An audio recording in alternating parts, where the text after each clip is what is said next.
civilization, serving as a vital hub of the powerful Roman Empire. However, the once mighty empire eventually fell, plunging Italy into a period of turmoil and division. Approximately 500 years after the empire's collapse, Italy became a hotly contested battleground as various factions vied for control. Among the contenders were the Greeks, Germans, Latins, and Muslims, each seeking dominance and power in the region. This fierce competition created a chaotic and tumultuous environment, with shifting allegiances and constant struggles for supremacy. Amidst this backdrop of conflict and uncertainty, a new player emerged on the scene. The Viking descendants, renowned for their strength and prowess in warfare, the Vikings had already established their dominance in various regions from the Anglo-Saxon territories to the rivers of Russia. One of the most notable Viking leaders was Rollo, whose fearsome reputation for raiding along the lower Seine Valley had struck terror in the kingdom of West Francia. In an effort to bring stability to his realm and stem the tide of Viking incursions, the Frankish king, Charles the Simple, made a bold move by offering Rollo a deal. The king proposed granting land to Rollo and his followers in exchange for their protection against other raiders. Rollo, recognizing the opportunity for power and influence, accepted the king's offer, leading to the establishment of the Duchy of Normandy. The Normans quickly integrated into the fabric of medieval Europe, adopting the French language and embracing Latin Christianity. They also implemented a feudal governance system, drawing inspiration from the Franks, but infusing it with their own distinct Norman characteristics. This blending of cultures and institutions allowed the Normans to carve out a unique identity and establish themselves as a formidable force in the region. Now, before we continue on our journey, I want to take a moment to welcome you, dear viewers, to the ASMR History Hub, where we explore the fascinating stories of the past in a calming and soothing way. For those of you returning, it's great to have you back with us, and if you're new here, welcome to the channel. I hope you stay a while and find something you like. I make videos on a huge range of historical topics, so please feel free to comment down below to suggest a topic you want me to cover.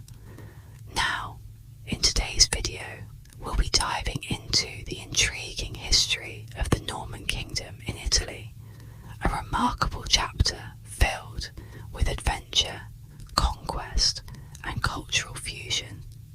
So, find a nice spot, sit back, relax, and let the whispers of history guide you through this captivating tale. The Norman conquest of southern Italy and the subsequent creation of the Kingdom of Sicily exemplify the strategic prowess and adaptability of the Normans as they expanded their influence across Europe. Through a combination of military strength, political acumen, and cultural assimilation, the Normans transformed themselves from Viking raiders into sophisticated rulers of one of the most prosperous and culturally diverse kingdoms of the medieval era. In the region of Normandy during the medieval era, the ownership of fiefs was predominantly in the hands of armed knights, who maintained control over their territories through military strength and skill. This system was deeply ingrained in the Norman culture, with a small duchy witnessing a rise in population, which consequently led to conflicts among lesser lords competing for more land and power. These constant power struggles among the knightly warlords perpetuated the martial traditions inherited from their ancestors. However, the intense competition for limited land within Normandy eventually reached a point of oversaturation, prompting many young Norman knights to seek opportunities elsewhere. Driven by a desire for land, wealth, and the thrill of battle, these adventurous knights embarked on journeys abroad, ultimately finding themselves drawn southward into the heart of the Latin world. By the early 11th century, the Italian peninsula was a region sharply divided. Northern Italy was under the dominion of the Holy Roman Emperors of Germany, while southern Italy was characterized by a patchwork of states ruled by Lombard princes. The Norman knights, known for their formidable martial skills and adaptability, quickly assimilated into the local customs of their new surroundings, embracing the Latin language and Christian faith with ease. The Byzantine Empire held sway over certain territories in southern Italy, while Sicily flourished under Arab rule. The Normans saw immense potential in the decentralized yet prosperous lands that stretched from Syracuse to Capua, envisioning opportunities for expansion and conquest. In the year 1017, a group of Norman pilgrims travelling through Carcano encountered Melus of Bari, a Lombard noble from Byzantine Apulia. Melus, discontent with Byzantine rule, sought to overthrow his rulers and establish an independent realm. Recognizing the military prowess and adventurous spirit of the Normans, Melus enlisted their support in his cause, offering them the opportunity to carve out their own destinies in the rich and diverse lands of southern Italy. Motivated by the allure of battle and the promise of riches, the Normans eagerly accepted an invitation to join forces with Melus, setting the stage for a tumultuous series of events. The partnership took a dark turn during the fierce clash at Cannae, where the Romans emerged victorious over the Lombard rebels and Norman mercenaries, signalling a significant setback for the Norman contingent. This defeat, however, proved to be a catalyst for change, as the Normans swiftly turned the tide by decisively quelling the rebellion, marking a pivotal moment in their history. Following their defeat at Cannae, the enterprising Byzantine leader Basil Boioanz recognized the untapped potential of the Frankish Norse warriors and astutely extended an offer to a group of knights within their ranks, promising them governance over the strategically vital fortress town of Troia. Basil successfully enticed the Normans to join his cause. This strategic move bore fruit when the Normans, under their new Byzantine patronage, effectively fended off an invading army led by the formidable Holy Roman Emperor in 1022. This triumph not only bolstered the Normans' reputation as elite mercenaries, but also solidified their standing as sought-after allies in the fiercely competitive landscape of southern Italy. Admired for their adeptness in navigating complex political landscapes, the Normans often leveraged their victories to secure the freedom and loyalty of their fellow warriors, who found themselves on the losing side of conflicts. One such influential figure, Reinulf Drengot, emerged as a central figure in shaping Italy's intricate political tapestry. Initially aligned with the Byzantine-backed Prince of Capua, Reinulf and his Norman forces intervened decisively when the Lombard ruler faced overthrow by the Holy Roman Emperor, showcasing their loyalty and strategic acumen. In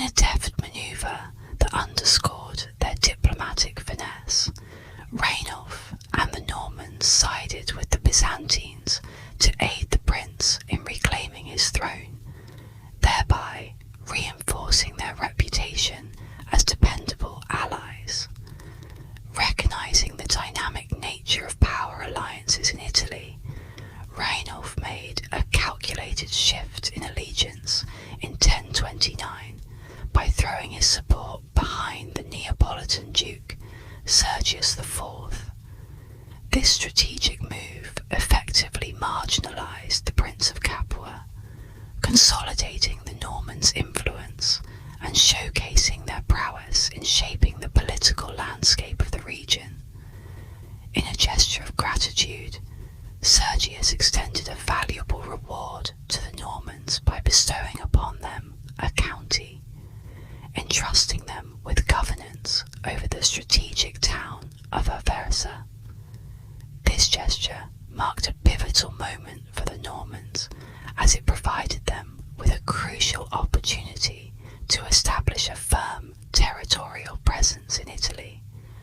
By granting them autonomy and control over Aversa, Sergius inadvertently allowed the Normans to leverage the intricate political rivalries of the region to their advantage. This newfound power enabled the Normans to assert themselves and advance their own interests in the complex landscape of medieval Italy. During the early 11th century, the Hauteville family emerged as key figures among the Normans in Italy. Led by the influential patriarch Tancred and his 8 sons, the Hautevilles quickly rose to prominence through their military prowess and strategic acumen. Notable victories against Byzantine forces at pivotal battles in Olivento and Montemaggiore solidified the Hautevilles' position and allowed them to expand their territorial holdings into Apulia and Calabria. This expansion culminated in the establishment of the formidable Norman county of Melfi, further consolidating Norman power in the region. However, the Norman rule in their Italian domains was characterized by harsh governance and oppressive tactics, leading to discontent and rebellions among the native Lombard population. The Normans' aggressive plundering and reliance on mercenary activities fueled resentment and animosity towards their presence in Italy, particularly among the common people who bore the brunt of their actions. This discontent simmered and eventually boiled over into open rebellions as the Lombards sought to resist Norman oppression and assert their own autonomy in the face of foreign rule. Recognizing the growing discontent and unrest in Italy, Pope Leo IX took decisive action in 1053 by spearheading a coalition against the Normans. This coalition, comprised of German Swabian troops, Lombard princes, and Byzantine soldiers, posed a significant threat to Norman dominance in the region. With a formidable army of 6,000 soldiers assembled under the Pope's leadership, the alliance aimed to challenge the Norman hold on Italy and restore a sense of balance and order to the troubled lands. The Byzantines, under the command of Catapan Argerus, stood ready to strike from the south, presenting a united front against Norman aggression and tyranny. Overall, the coalition led by Pope Leo IX represented a diverse array of factions that had all suffered under Norman rule, uniting against a common oppressor. This collective effort to challenge Norman dominance in Italy showcased the resilience and determination of those who sought to resist foreign influence and assert their own autonomy in the face of adversity.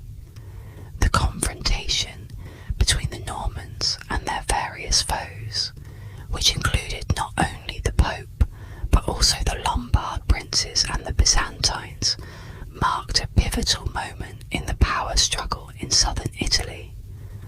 This clash would have a profound impact on the future of Norman influence in the region and would shape the trajectory of Italian politics for years to come.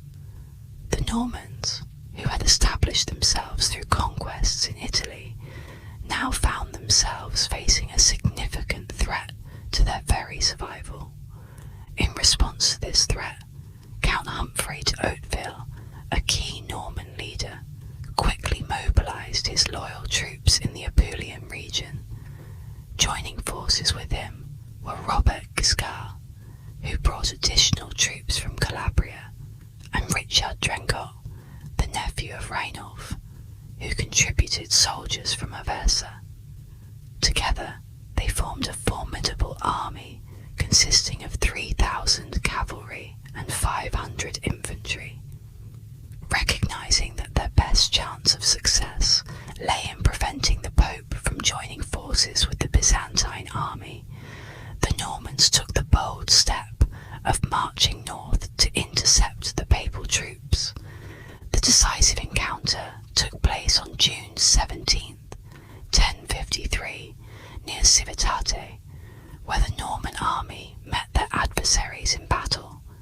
The Franco-Norsemen strategically organised their forces into 3 divisions, with Richard Drengot leading the heavy cavalry on the right flank, Robert Guiscard commanding a mixed force of cavalry and infantry on the left, and Humphrey de Hauteville overseeing archers and dismounted knights in the centre. On the opposing side, the papal army stood ready with over 6,000 soldiers. Their formation included a solid line of Swabian infantry extending from the centre to the right, while the left flank consisted of a less organised mix of Italian and Lombardic levies. Despite the tense standoff between the 2 armies, the battle did not immediately erupt into full-scale conflict. Both sides carefully assessed the situation, knowing that the outcome of this confrontation would have far-reaching consequences for the power dynamics in southern Italy. Despite having double the number of troops compared to the Normans, the Pope faced a strategic dilemma and decided to wait for the arrival of his Byzantine allies, a move that stirred unease within the Norman ranks.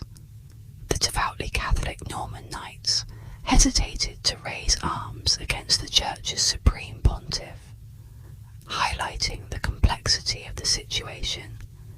In an effort to ease tensions and avoid conflict, the Normans sent a delegation to the Pope, expressing their willingness to pledge allegiance. Unfortunately, their conciliatory gestures were met with disdain by Leo's German soldiers, who adamantly demanded their retreat to their homeland, further complicating the diplomatic landscape. As the night wore on, negotiations lingered, but the Normans found themselves in a precarious position. The imminent arrival of Byzantine reinforcements, coupled with dwindling supplies, posed a grave threat of starvation for the Normans, leaving them with no choice but to take action. Richard Drengot, a prominent Norman leader, seized the moment and initiated an attack, leading a charge that swiftly overwhelmed the papal left flank with his formidable heavy cavalry. The disarrayed militias and rebels on the opposing side proved no match for the disciplined and organised Norman cavalry, crumbling under the pressure. Simultaneously, a fierce battle unfolded as the Swabians engaged in a heated exchange of arrow fire with Humphrey's troops. The clash escalated into a brutal melee as the German infantry locked horns with the Norman knights on the central hill of the battlefield. Despite the Swabians' valiant resistance, the superior tactics and skill of the Normans eventually turned the tide in their favour.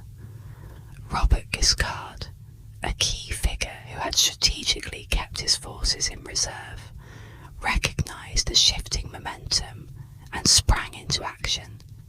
In a pivotal moment, Richard of Aversa, another distinguished Norman commander, swiftly manoeuvred his troops to support his embattled brother and confront the resilient Swabian opposition head-on.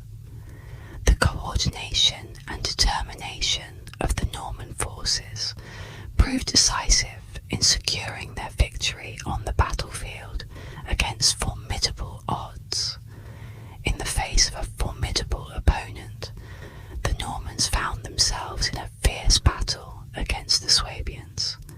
However, with the timely arrival of reinforcements on their right flank, the Normans were able to gain the upper hand and eventually overpower the valiant Swabians, who fought bravely until the very end. The Normans, emboldened by their victory, decided to advance towards the well-fortified walls of Civitate, where the Pope had taken refuge. Conflicting accounts emerged regarding the Pope's fate, with some suggesting that he surrendered to prevent bloodshed, while others claimed that he was forced out by the townspeople. Following the seizure of the Pope by the Normans, he was taken captive and held in Benevento, leading to the retreat of the Byzantine army in disappointment. Despite this, the Normans demonstrated a degree of respect towards the Pope by providing him with special treatment and engaging in negotiations that resulted in the signing of the Treaty of Melfi in 1059. This treaty officially recognised Norman territorial claims in Italy and solidified the establishment of the Duchy of Apulia and Calabria, with Robert Guiscard de Hauteville being appointed as its duke. The Normans wasted no time in consolidating their power in southern Italy, rapidly transitioning from humble pilgrims to ambitious conquerors within a mere 40 years. By the year 1060, they had successfully asserted their dominance over Apulia, conquered Calabria, and expanded their influence into Campania. Duke Robert and his brother Roger emerged as key figures in Norman Italy, continuously seeking out new territories to conquer.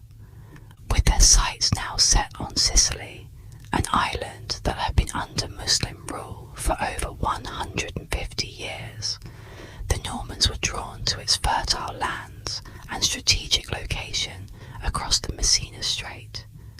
Sicily was renowned as the wealthiest island in the Mediterranean, making it an enticing target for the ambitious Norman conquerors. The Norman incursion into Sicily marked a pivotal turning point in their expansion efforts, as they directly challenged the established Muslim authority that had long held sway over the island. Despite Sicily being home to a diverse population of around 350,000 individuals in Europe, the region found itself in a state of turmoil by 1060.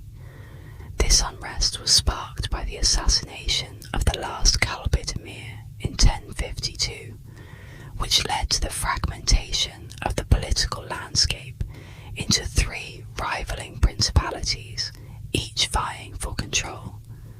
Amidst this chaos, a significant number of indigenous Greek Christians residing on the island began to yearn for greater autonomy and sought a fellow Christian protector from beyond the seas. The Pope, envisioning Robert Guiscard as the instrument of Christian conquest in Sicily, despite lacking direct jurisdiction over the territory, saw an opportunity for the Norman leader to assert dominance over the region. Robert, driven by ambition and the prospect of seizing a prosperous land, eagerly embraced the chance to expand his influence. The path to invading Sicily became clear when the ruler of Syracuse sought Roger de Hauteville's assistance in Calabria against the ruler of Agrigento. Roger, eager to prove his mettle, swiftly organised a Norman force and launched an incursion into Sicily, swiftly overpowering a Muslim army and securing a retreat with valuable spoils in hand. Recognising the economic potential of Sicily, the Normans strategized a return to the island. In the following spring, they assembled a larger army led by the Hauteville siblings to mount a more formidable campaign. To outmaneuver the Muslim naval forces, a clever plan was devised. Robert would create a diversion to draw attention away, while Roger executed a covert crossing to Sicily. Moving stealthily through the countryside, the Normans positioned themselves unseen and prepared for the decisive actions that lay ahead, poised to further their conquest of the rich Sicilian territory. Roger was truly astonished by the incredible success of Robert's strategic manoeuvres. The city's defences had been left surprisingly weak, allowing the Normans to swiftly and effortlessly seize control with minimal opposition. The Muslim army, caught off guard and encircled, had no choice but to retreat to the west, creating an opportunity for the Normans to assert their dominance. The reception of the Normans by the Greek Christian population in Messina further solidified their triumph. The locals viewed the Normans as saviours and greeted them warmly, even going as far as organising a Thanksgiving ceremony to honour the conquering knights. This positive reception boosted the morale of the Normans as they continued their military campaign across Sicily. Joined by their Muslim ally Ibn Timna, the Hauteville strategically advanced deeper into the heart of the island. The support from the majority of the eastern Sicilian population, who favoured Ibn Timna, facilitated the Norman conquest as they encountered little resistance along their path.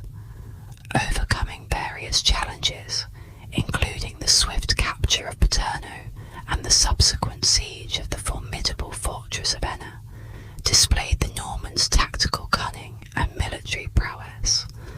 The clever ploy of raiding the surrounding countryside to goad Ibn Hawas into a decisive battle proved successful, as the heavily armoured Norman knights emerged victorious against Hawas' outnumbered Arabic infantry forces. Recognising the limitations of his stretched forces, Robert made the strategic decision to consolidate his gains in the northeast of Sicily, leaving the resilient fortress of Enna untaken. Meanwhile, Roger's triumphant entry into the Greek Christian town of Troina was met with adoration and celebration, establishing him as a local hero. Despite enjoying the winter in Troina, news of Judith of Ephro's arrival in Calabria prompted Roger to hasten his return home for their impending marriage, marking a significant personal milestone amidst the backdrop of the Norman conquest of Sicily. The happiness of their marriage was short-lived due to emerging domestic conflicts. Roger became increasingly angered by his brother's tendency to claim the majority of land and spoils from their conquests. He felt it was unfair and demanded a more equal distribution of titles and privileges, threatening to take what he believed was rightfully his by force. Roger's frustration escalated. Robert, fueled by anger at his brother's defiance, decided to lay siege to Roger's capital at Mileto. In a daring move, Roger managed to escape in disguise to Gerace, with Robert hot on his heels. The townspeople of Gerace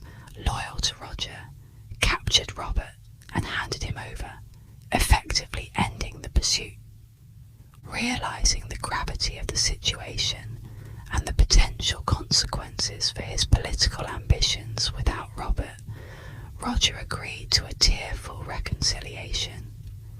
He was promised a fair division of land and spoils in exchange for averting a potentially devastating civil war. This reconciliation not only salvaged their fraternal bond, but also ensured the stability of the Hauteville's conquest of Sicily. The situation on the southern island significantly improved, despite the setback of losing their local supporter Ibn Timna in the north, while battling against Ibn Hawaz. Undeterred by this loss, the Hautevilles continued their campaign. Roger made his return to Sicily in the summer of 1062, while Robert remained in Apulia to suppress rebellions supported by the Byzantines. However, upon their return to Troina, the Norman forces were met with unexpected resistance. Initially welcomed as liberators by the Greek Christians, the Normans soon revealed a ruthless side, showing little regard for justice as they seized what they desired. Unaware of the growing discontent within the city, Roger departed with most of his troops to lay siege to Nicosia, leaving Judith behind. This decision to split their forces would have unforeseen consequences as tensions simmered in Troina, setting the stage for further challenges for the Norman rulers in their quest for dominance in Sicily. The events that unfolded in Troina were nothing short of dramatic and intense. The initial rebellion by the locals, incited by their desire to use Judith as leverage against Roger, quickly spiraled into chaos as a frenzied mob formed. The Norman garrison in Troina, sensing the imminent threat to Judith's safety, bravely rallied to protect her, resulting in a fierce and bloody confrontation that played out in the narrow, winding streets of the town. As tensions mounted, Roger, the Norman leader, rushed back to Troina to bolster the garrison's defence, only to be met with a surprising turn of events.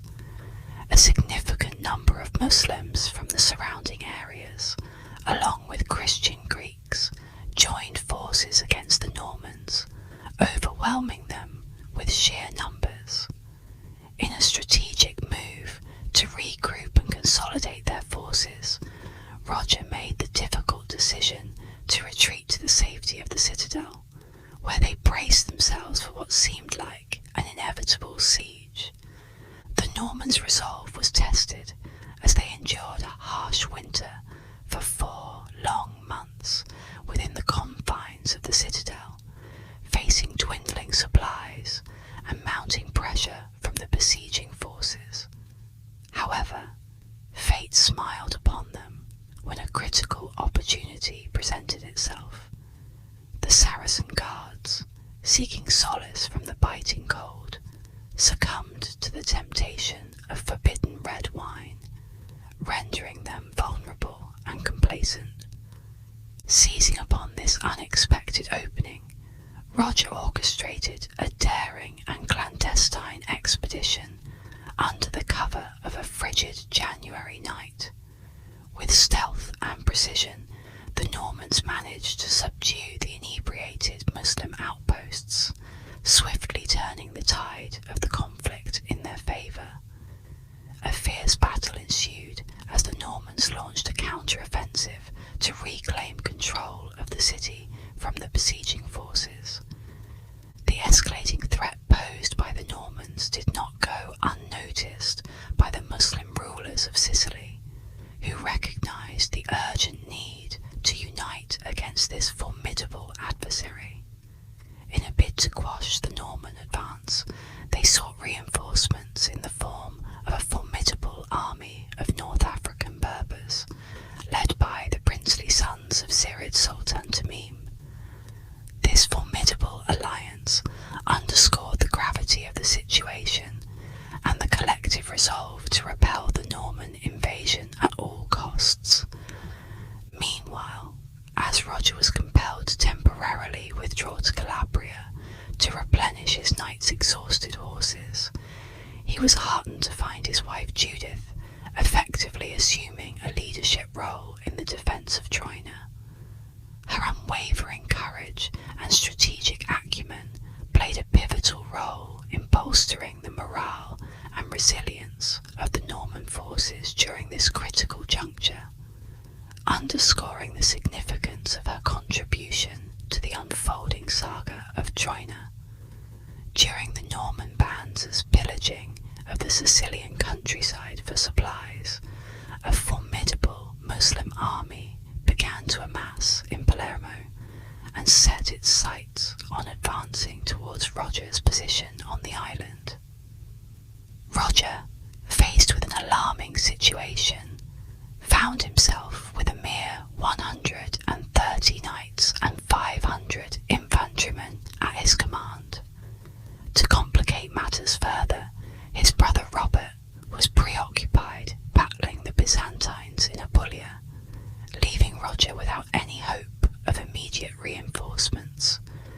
The Benedictine monk Malaterra, known for his tendency towards exaggeration, claimed that the Saracen army could have numbered as high as 50,000 soldiers. Though this number was likely inflated, it was undeniable that the Muslims held a substantial numerical advantage over Roger's forces.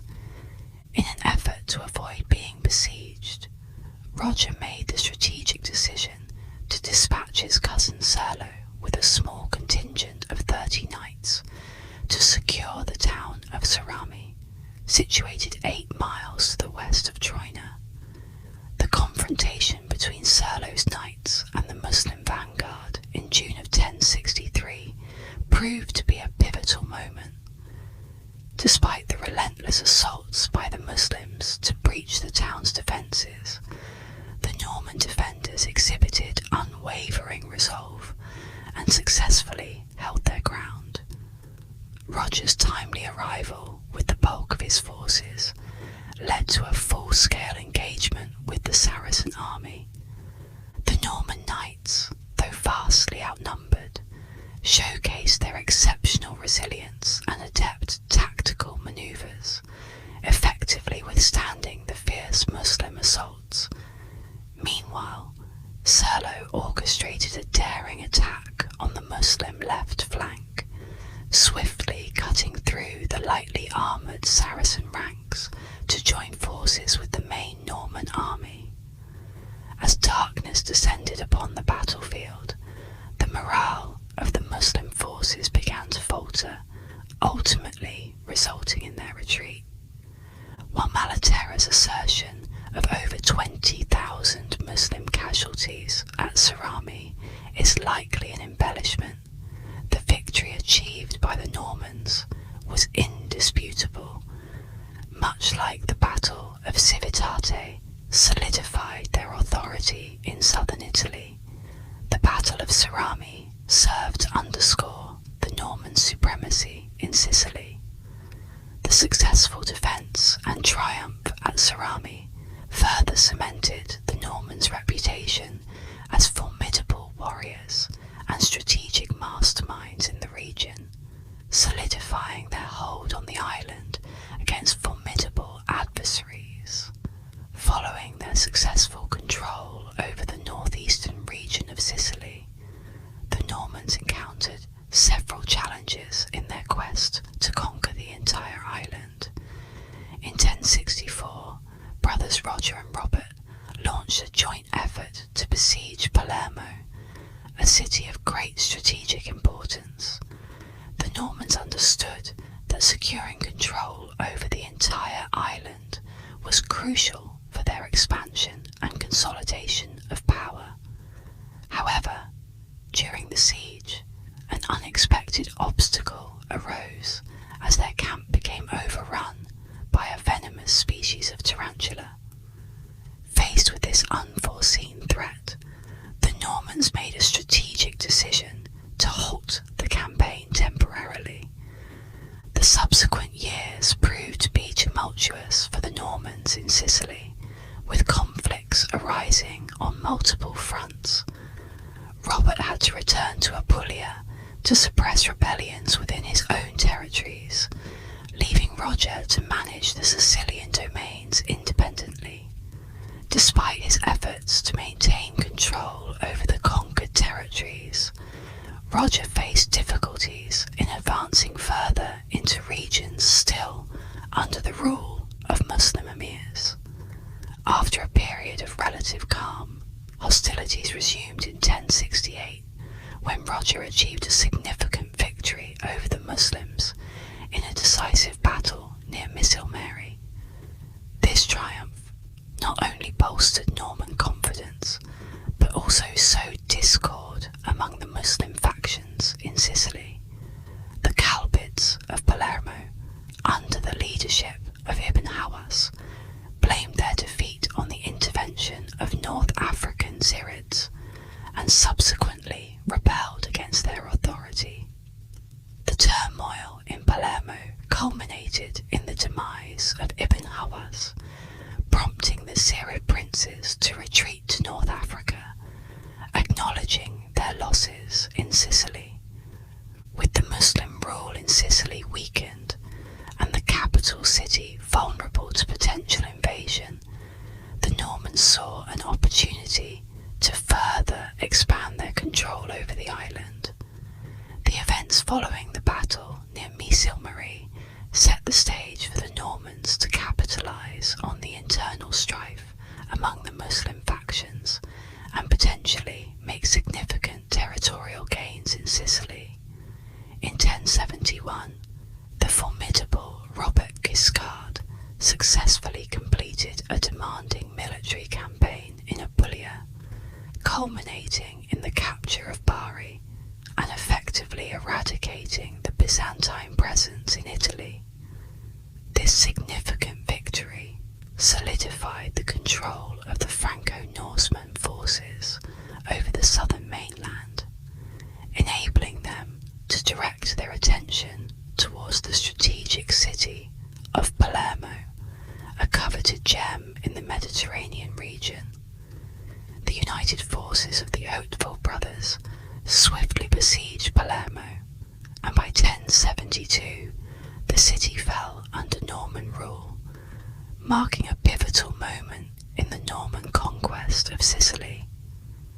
The triumph in Palermo granted the Hautevilles a momentary respite in their conflict with the Islamic presence in Sicily. However, instead of resting on their laurels, the Hauteville brothers, particularly Roger, the first appointed Count of Sicily, shifted their focus towards further expansions. Their sights turned towards key territories such as Naples, Amalfi, Salerno, and Abruzzo, highlighting their ambition and strategic prowess in extending Norman influence across the region.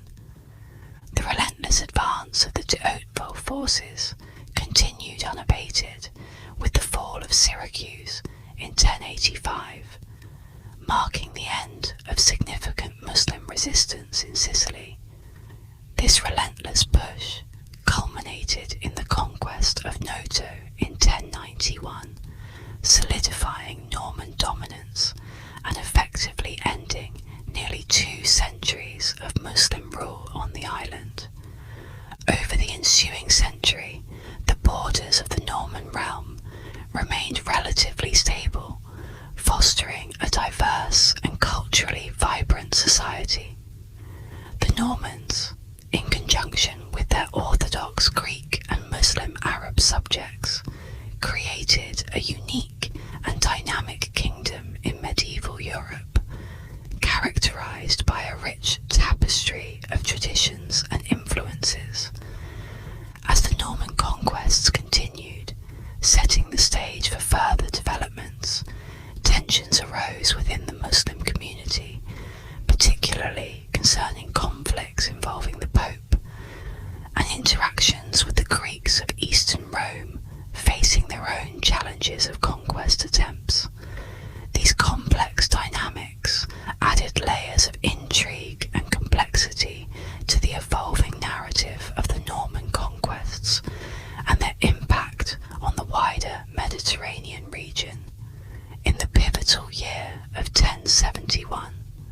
The strategic and resourceful Guiscard skillfully orchestrated the capture of Bari, effectively bringing an end to the Byzantine rule in Apulia and thereby signalling the conclusion of 500 years of Eastern Roman influence in Italy.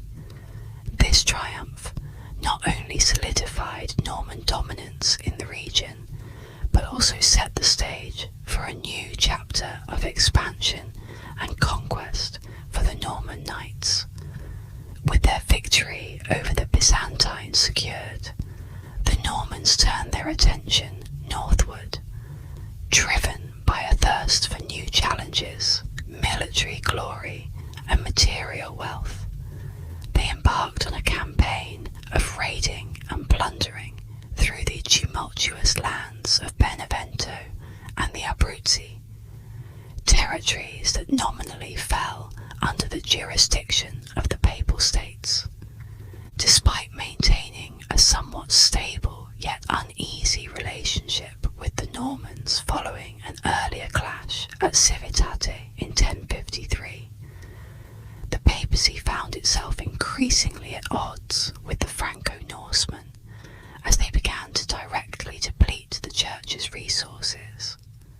This strained dynamic escalated when Gregory VII assumed the papal throne in 1073 and sought to confront Guiscard.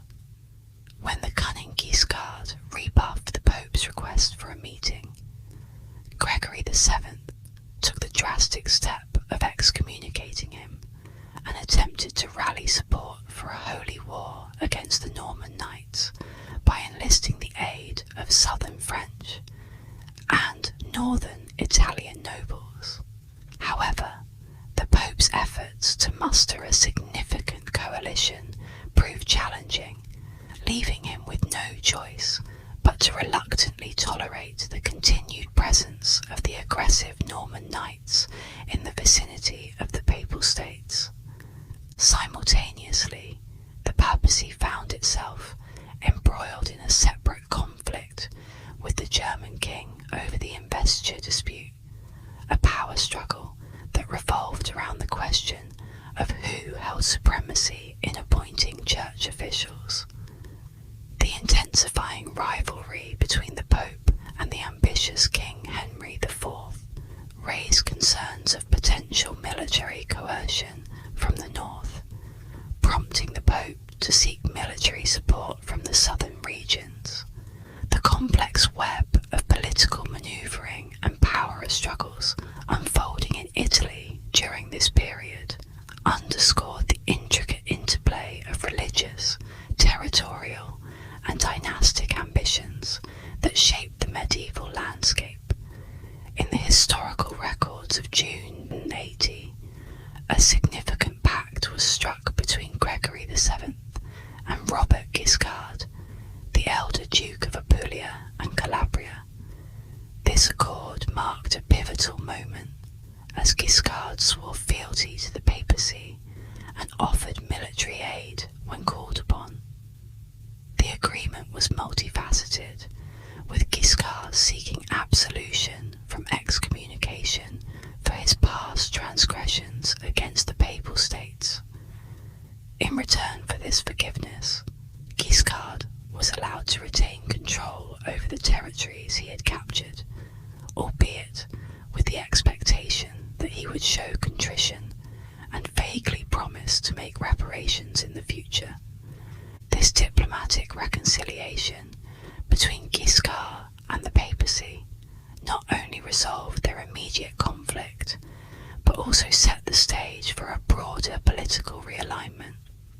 It foreshadowed the growing involvement of the Normans in the escalating tensions between the Pope and the Holy Roman Emperor, a conflict that loomed ominously in the near future. With his differences with the Pope now settled, Guiscard shifted his attention towards the east, eyeing the weakening Eastern Roman Empire as a potential target. During this period in the late 11th century, the Byzantine Empire was in a state of rapid decline, exacerbated by a series of setbacks, including the Norman expulsion from Italy and a crushing defeat at the hands of the Seljuk Turks at the Battle of Manzikert in 1071. These events had inflicted severe losses on the Byzantines, particularly in Anatolia. Recognizing the vulnerabilities of the Byzantine Empire, the Emperor of Constantinople, Michael VII, sought to placate Guiscard by offering concessions. The alliance between the Normans and the Byzantines was further solidified through a strategic marriage, as Guiscard's daughter wed the son of the Byzantine Emperor. This union ushered in a period of relative peace, marked by the payment of an annual tribute from the Byzantines to the Franco-Norman rulers. However, this period of stability was short-lived, as internal strife within the Byzantine Empire erupted in 1078, when Nikephoros Botaniates seized power from Michael VII in a civil war. This power struggle severed Guiscard's ties to the imperial family and disrupted the fragile peace that had been established between the Normans and the Byzantines. In 1080, Guiscard received surprising news from a man claiming to be Michael VII, requesting his support to reclaim the Byzantine throne. However, the real Michael VII had already withdrawn from political life and become a monk. This intriguing turn of events presented Guiscard with a tempting opportunity to expand his influence into the Byzantine Balkans. Seizing upon the false Michael VII's plea for assistance, Guiscard saw a chance to invade the region in 1081. By pretending to aid the impostor emperor, Guiscard assembled a formidable fleet of ships and a diverse array of troops. Meanwhile, in Constantinople, a new emperor, Alexios Komnenos, had recently ascended to power, adding another layer of complexity to the unfolding events. The stage was set for a momentous clash in medieval history as the Norman invasion force, consisting of around 700 heavy knights and 15,000 light cavalry, infantry and crossbowmen, set sail across the Adriatic Sea on Byzantine-style ships. Guiscard's son took charge of the initial assault, swiftly capturing towns along the Balkan shoreline before the main fleet arrived. As the Normans regrouped at Aulon, they carefully planned their next strategic moves, aiming to advance north towards the strategically crucial fortress of Dyrrhachium. Despite facing obstacles such as the formidable citadel on Corfu, the Normans persevered and succeeded in establishing their presence along the Balkan coast. Their next target was Dyrrhachium, a fortress steeped in historical significance due to its association with the ancient confrontation between Caesar and Pompey.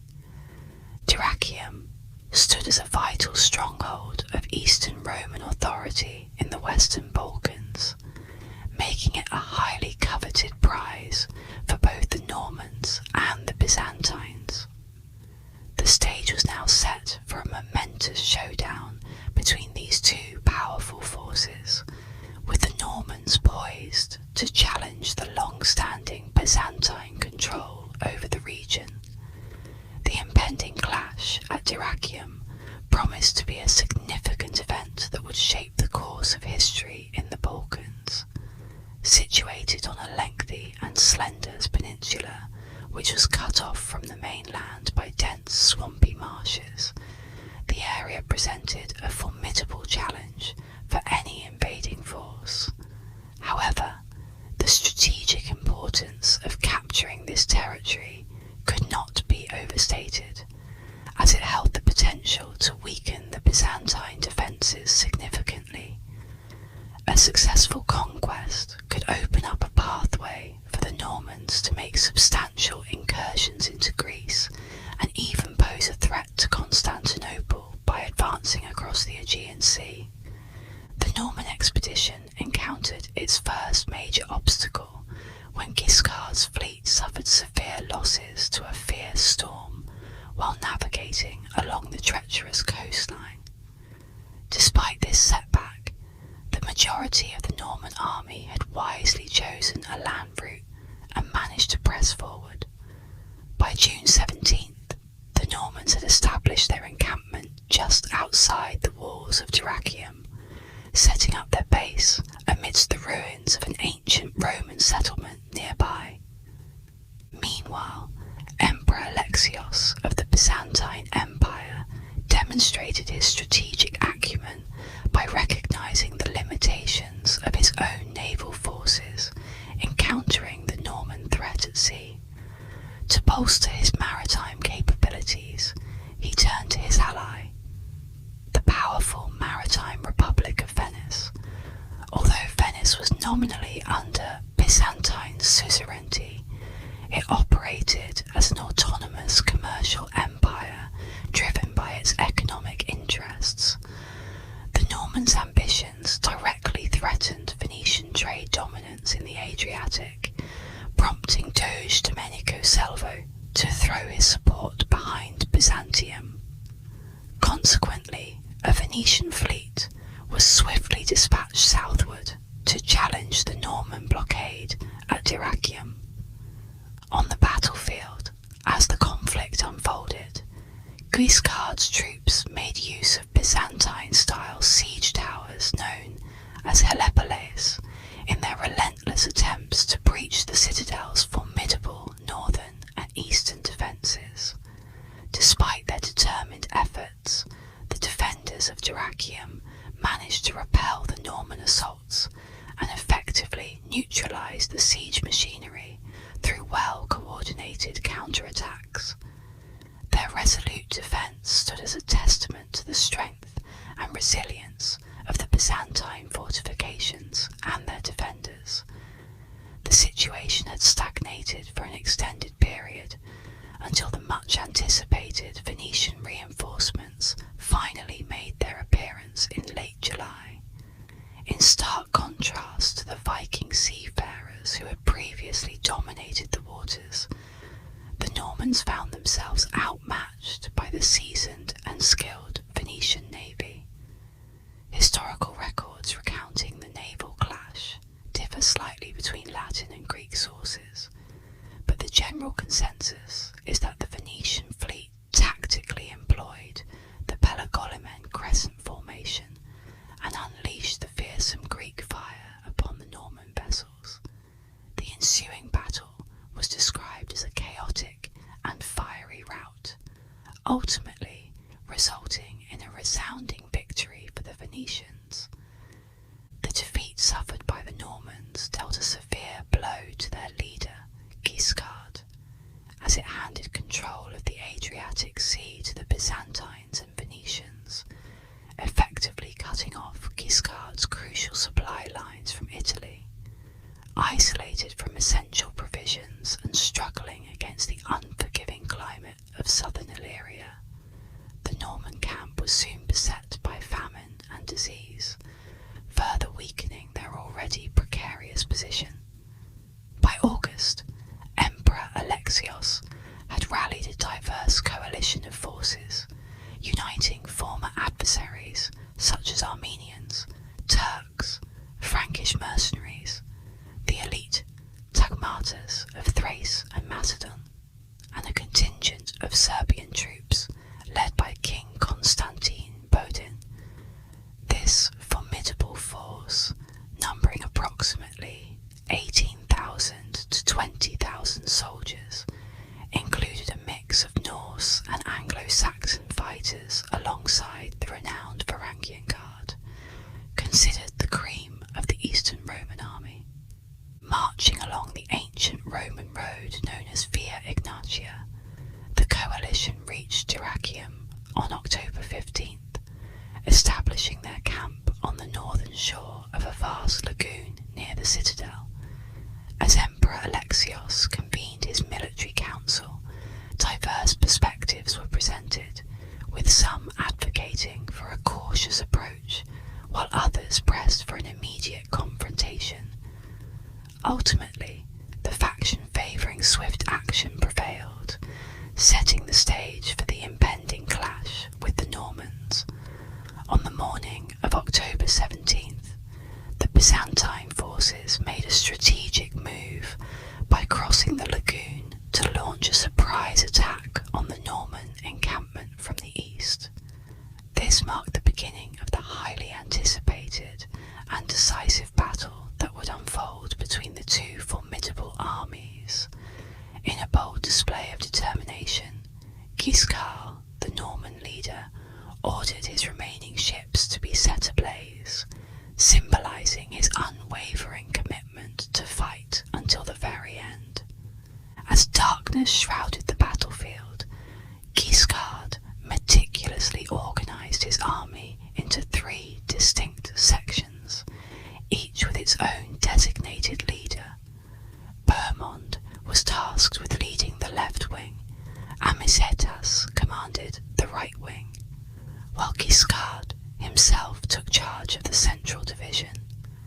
The core of the Norman cavalry was strategically positioned in the centre, poised and ready for the imminent clash that would ensue the following day, October 18. In response to Guiscard's tactical preparations, Alexios, the Byzantine emperor, swiftly organised his troops into 3 divisions as well.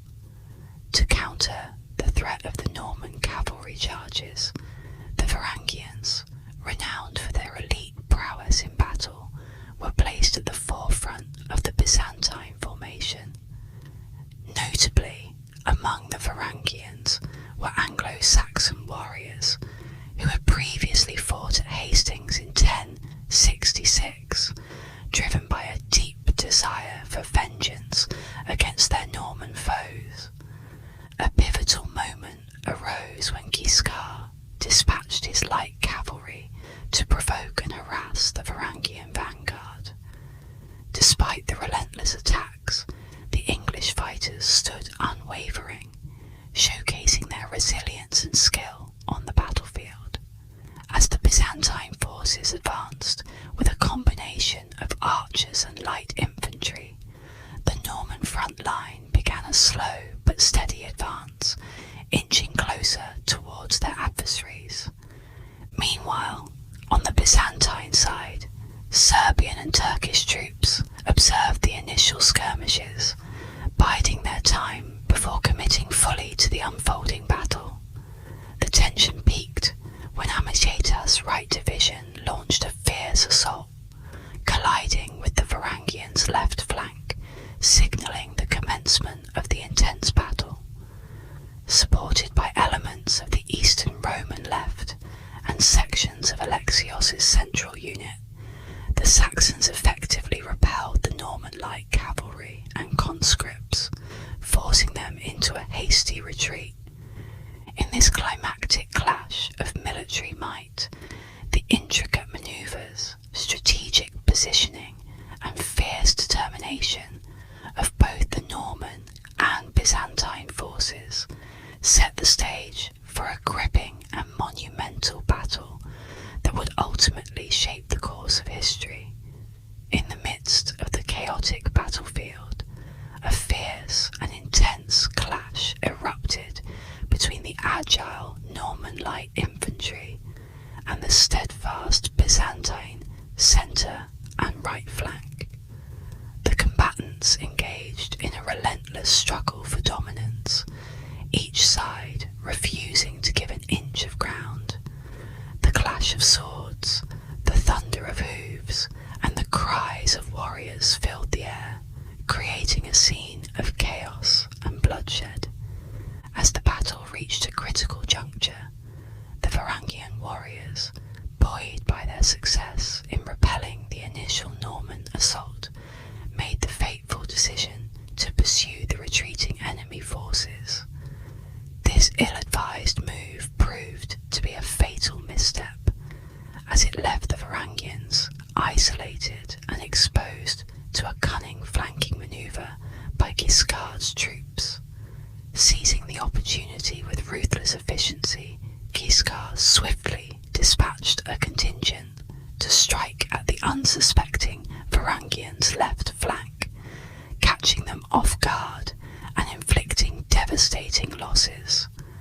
The surviving Varangian warriors, realizing their perilous situation, sought refuge within the walls of the Church of St. Michael. Tragically, their sanctuary turned into a fiery tomb as the Normans, determined to crush their foes, set the church ablaze, ensuring the annihilation of all trapped within. The horrific fate of the Varangians sent shockwaves through the Byzantine ranks, shattering their morale and sowing seeds of doubt and fear. The grim turn of events further exacerbated the already precarious situation for Emperor Alexios and his forces. The withdrawal of the Turkish and Serbian allies, disheartened by the Varangians' demise, dealt a severe blow to the Byzantine army's strength and resolve. Despite the valiant efforts of Alexios to rally his troops, the relentless Norman onslaught proved too much to withstand. Guiscard, recognizing the vulnerability of the demoralized Byzantine forces, ordered a decisive cavalry charge that shattered the remnants of Roman morale and inflicted heavy casualties. The defeat was a bitter pill for Alexios to swallow, prompting him to make a difficult decision to retreat to the fortress of Ohrid in order to regroup and strategize for a new defensive plan. The aftermath of the Battle of Dyrrhachium was marked by a heavy toll on both sides, with the Byzantines bearing the brunt of the losses. The fortress remained under siege for an additional 4 grueling months, a testament to the tenacity and determination of both the attackers and defenders. Ultimately, a betrayal by an Italian citizen provided Guiscard with the opportunity to seize the citadel in February of 1082, marking the conclusion of a brutal and costly chapter in the ongoing conflict. In a critical juncture marked by dire circumstances, Emperor Alexios I Komnenos of the Byzantine Empire made a fateful decision to deplete the imperial treasury and offer a substantial sum to the King of the Germans in a last-ditch effort to divert the advancing Norman forces from Italy. The consequences of the ensuing battle left the Byzantine Empire teetering on the edge, prompting Alexios to take urgent measures to bolster his defences against any further Norman incursions. Amidst the backdrop of the Byzantine conflict and the investiture controversy with the Pope, King Henry IV of Germany seized the opportunity presented by Alexios's generous tribute and turned his attention towards striking a blow against his primary adversary. Leading his formidable forces through the rugged terrain of the Italian peninsula, the German monarch launched a relentless assault on Rome, making a bold and decisive move that shook the foundations of the region. Meanwhile, in the southern Italian region of Apulia, Robert Guiscard, the Norman leader, found himself grappling with a revolt instigated by his vassals, a rebellion that bore the hallmarks of possible Byzantine involvement and influence. Following the swift conquest of Castoria, Guiscard and his battle-hardened troops set their sights on Thessaloniki, the temporary headquarters of Emperor Alexios. As the situation escalated, news of the uprisings in Apulia reached Duke Robert, prompting him to hasten back to quell pivotal confrontation between his untested son, Bohemond, and the resilient Byzantine Emperor Alexios I Komnenos. In an unexpected twist of events, Bohemond diverged from his father's original strategy and led his forces southwest towards Ioannina, the capital of Epirus. On the march, Bohemond forged crucial alliances with the local Vlachs in Thessaly, who harboured deep-seated grievances against Byzantine rule and oppression.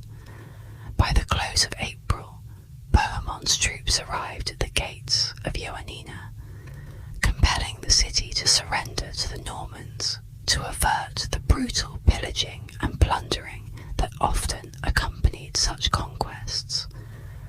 This bold manoeuvre not only showcased Bohemond's strategic acumen, but also underscored the complexities and shifting alliances that defined the tumultuous political landscape of the era.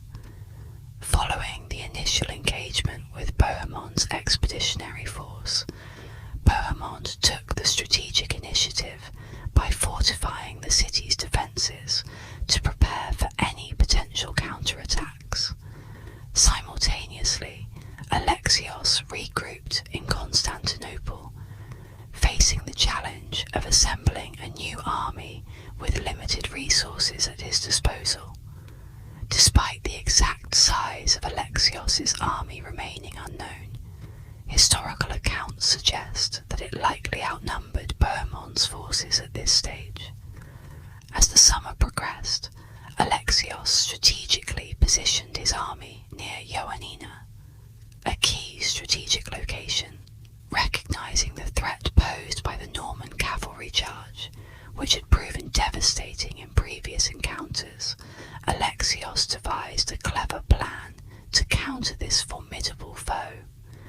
By concealing a squadron of light chariots behind infantry and riders beneath the vehicles, Alexios aimed to deceive the Normans and create a false impression of the Byzantine cavalry's strength.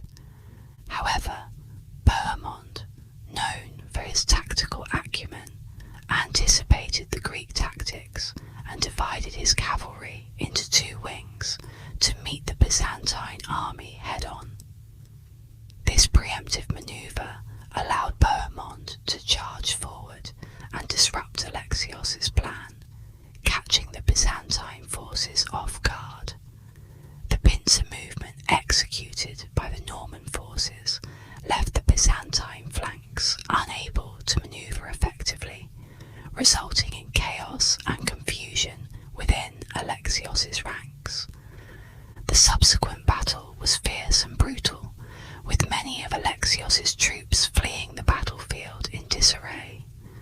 Facing a humiliating defeat, Alexios decided to retreat to Thessaloniki to regroup his remaining forces. To strengthen his army, Alexios resorted to seizing treasures from the Orthodox Church to hire mercenaries, a controversial decision that drew disapproval from the clergy. Meanwhile, emboldened by his victory at Ioannina, Bohemond led his troops southward to besiege the city of Arta. In response, Alexios swiftly marched to relieve the city from Norman control, employing strategic tactics to counter the impending threat. Anticipating a frontal cavalry assault from the Normans, Alexios strategically placed caltrops hidden in the grass ahead of his forces. This tactical move aimed to disrupt the Norman horses and facilitate a flank attack with his light cavalry, showcasing Alexios's adaptability and resourcefulness in the face of a formidable adversary. Bohemond, known for his strategic acumen, made a decisive move by organising his knights into distinct left and right wings, a tactical formation often associated with pincer attacks in medieval warfare. By executing this manoeuvre, Bohemond aimed to encircle and overwhelm the Byzantine forces, skillfully navigating past the caltrops set up as defensive obstacles. This bold strategy paid off as the Byzantine army, already demoralized and intimidated by the reputation of the formidable Normans, succumbed to the pressure of the dual assault, resulting in their decisive defeat. The defeated Byzantine forces, under Alexios's command, had no choice but to retreat hastily to the safety of Constantinople, leaving Bohemond in control of the battlefield. With the Byzantine army in retreat and Alexios regrouping in Constantinople, Bohemond saw an opening to expand his territorial conquests. He capitalized on the opportunity by leading his forces northeast, swiftly subduing strategic locations such as Skopje and nearby towns, before redirecting his campaign southwards to Castoria by the onset of mid-autumn. However, the harsh weather conditions in western Macedonia presented a logistical challenge for Bohemond's army, prompting him to shift his focus towards the more hospitable plains of Thessaly. Setting his sights on the prosperous capital city of Larissa, Bohemond initiated a siege on November 3rd, encircling the city and subjecting it to the relentless pressure of his Norman knights. Inside Larissa, the Byzantine governor Leo Cephalus valiantly led the defence efforts against the Norman invaders, exhibiting unwavering loyalty to Constantinople. However, as the siege prolonged and supplies dwindled, the morale within the city began to falter, creating internal discord and weakening the resolve of its defenders. Sensing an opportunity to break the deadlock, Emperor Alexios, determined to save his embattled empire, employed a multifaceted strategy to counter Bohemond's advances, initially resorting to diplomatic maneuvers to sow dissent among the Norman ranks. Alexios eventually sought military assistance from Sultan Suleiman I, securing a formidable mercenary force of 7,000 Seljuk Turks. In a bold and calculated move, Alexios assembled a coalition army comprising Greek levies and Pecheneg sellswords, embarking on a westward march towards Larissa in March of 1083. Recognizing the prowess of the Norman knights, Alexios devised a series of ambush tactics and guerrilla warfare strategies to counter their superior combat skills. Despite facing successive defeats at the hands of the Normans, Alexios remained resolute in his determination to break the siege and repel the invaders from Byzantine territory. The stage was set for a final showdown between the battle-hardened Normans and the resilient forces under Alexios's command, with the fate of the empire hanging in the balance. In July of 1083, a cunning strategy unfolded on the plains of Larissa as Byzantine soldiers executed a meticulously planned trap against the Normans. Initially, the Byzantine forces deliberately misled the Normans, lulling them into a false sense of security with a tactical retreat to the strategic location of Lycostomion. This strategic maneuver was made possible by the invaluable knowledge of the terrain provided by a local farmer, highlighting the importance of local intelligence in military operations. The deceptive ploy orchestrated by the Byzantines had a profound impact on the morale of the Norman army, setting the stage for a pivotal moment in the battle. The turning point came when Count Brienne, showcasing his military prowess, executed a flanking maneuver against the Norman knights. By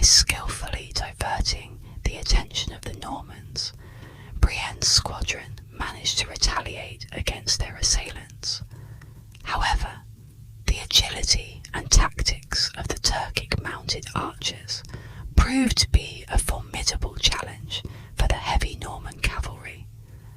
The Turkic mounted archers, renowned for their speed and precision, outmaneuvered the Norman knights with ease, encircling them swiftly and targeting their vulnerable horses. In the midst of the ensuing chaos, Brienne attempted to signal for reinforcements but was thwarted by severed communication lines, leading to his isolation from Bohemond's squadron. Meanwhile, Bohemond, having halted his pursuit of the Byzantine decoy army, established a temporary camp on Calabria, a river island characterized by marshy terrain near Larissa. Reports from Byzantine sources painted a picture of Bohemond's complacency as he lounged and indulged in grapes, oblivious to the imminent danger lurking in the shadows. The gravity of the situation dawned on Bohemond when Brienne's squadron finally regrouped with him, revealing the dire circumstances they were facing. The following day, Alexios seized the opportunity to unleash the full might of his army upon Bohemond's camp. Utilizing a combination of Turkic and Pecheneg horse archers, the Byzantine forces encircled the marshy lands and launched a relentless barrage of arrows at the heavily armoured Norman knights, aiming to lure them out of their defensive stronghold. This intricate series of events underscored the importance of strategic planning, local knowledge, and adaptability in military engagements, showcasing the dynamics of warfare and the critical role played by tactics and intelligence in shaping the outcome of battles. Learning from Brienne's error, Bohemond wisely instructed Decius' troops to maintain a grounded position, forming a shielded phalanx to effectively deflect the relentless onslaught of incoming projectiles. By adopting this defensive strategy, Bohemond aimed to minimize casualties and increase the survivability of his forces against Alexios' advancing army. As the battle progressed, Alexios started to gain a steady advantage over the Normans, gradually turning the tide decisively in his favour. The pivotal moment arrived when a stray arrow found its mark on Bohemond's standard bearer, triggering a wave of panic among the Norman ranks. The sudden chaos caused the Normans to scatter in disarray, with many fleeing towards the safety of Trikala in a desperate attempt to regroup and reassess their situation. Sensing the vulnerability of the Norman forces, Alexios astutely exploited the weakened morale by employing a shrewd tactic of offering alluring rewards and prestigious titles to any noble who would defect from Bohemond's camp and join the Byzantine cause. This strategic manoeuvre further fractured the already shaky unity within the Norman ranks, as the promise of grand incentives enticed individuals to reconsider their allegiance. Despite Bohemond's valiant efforts, he found himself unable to match the enticing incentives and rewards offered by Alexios, especially after years of campaigning in the rugged Balkan terrain had strained his resources and depleted his coffers. Faced with the looming threat of mutiny brewing among his disillusioned troops, Bohemond had no choice but to make a strategic retreat across the Adriatic, relinquishing his hard-won conquests in Macedonia and Thessaly to the Eastern Roman Empire, while the Battle of Larissa stood as a significant triumph for Alexios.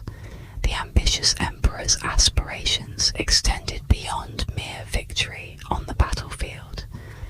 Recognising the importance of securing alliances and bolstering his naval strength, Alexios deftly rallied the Venetians back into his fold by offering them lucrative trade privileges and the establishment of a colony in Constantinople.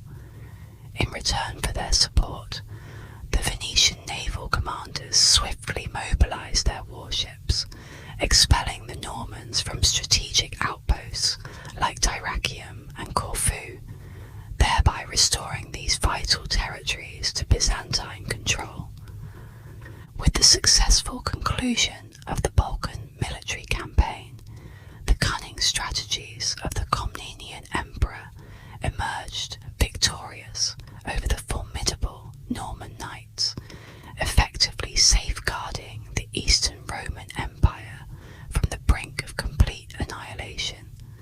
Alexios's diplomatic acumen and military prowess not only secured his realm's territorial integrity, but also solidified his reputation as a skilled strategist and a masterful statesman in the complex geopolitical landscape of medieval Europe. In Italy, Robert Guiscard faced the challenging task of suppressing uprisings in Apulia for a lengthy period of 15 months, a critical period that followed his son's defeat in the eastern region. Despite these obstacles, Guiscard's determination remained unwavering as he marshalled an impressive army of no fewer than 4,000 soldiers to march northward and offer aid to the beleaguered Pope in Rome. The Eternal City was in a state of turmoil as Pope Gregory found himself in a precarious situation, with the German King Henry asserting dominance and effectively trapping the pontiff within the confines of the Castel Sant'Angelo.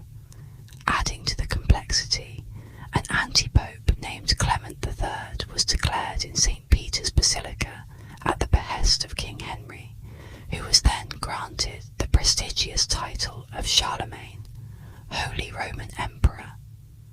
Upon receiving news of Robert Guiscard's advancing army, King Henry opted to evade direct conflict, having achieved his immediate goals, and quite possibly harbouring apprehensions about the formidable military capabilities of the Normans. Consequently, he withdrew his forces and retreated to Germany.